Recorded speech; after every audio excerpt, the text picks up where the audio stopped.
zero tolerance policy where he literally ripped children from the arms of their parents and made them instant unaccompanied children, so they had to have a place for them. And Tornillo was set up for only 30 days, but notice that it's been about 6 months now. So, as I say, there are alternatives to this kind of internment, basically, is what it is.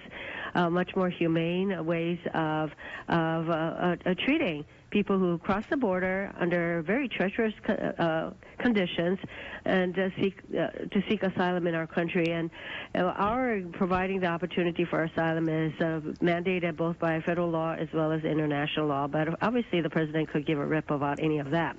So he wants his wall. And yet another example of a president who shoots from the hip. He wants what he wants. He's a bully. The rest of us want to keep all of government running. So we will keep pushing for what is a rational way to keep things going.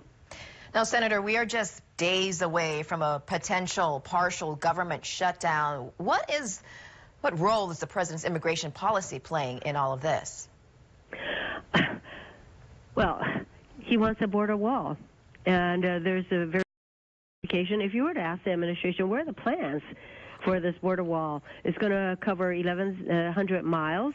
How many of those miles are controlled by the federal government, and how many of those miles are actually land owned by private sector, and you would have to engage in very lengthy eminent domain proceedings. So there's no plan.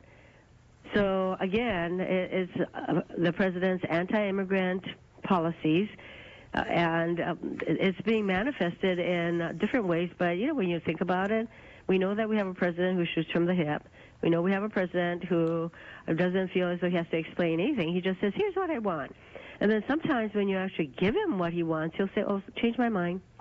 So the rest of us who are acting responsibly and moving forward to keep government running so that we can have our national parks open, so that federal employees can get paid, and that federal contractors are not getting screwed, that's what we're moving forward to do. And one hopes that the president, in fact, just today he says through Sarah Huckabee Sanders that they'll find some other way to fund the wall. Well, go right ahead, because meantime the rest of us are going to do the responsible thing to keep all of government running. All right. Thank you so much, Senator Mazie Hirono, joining us live by phone from Washington.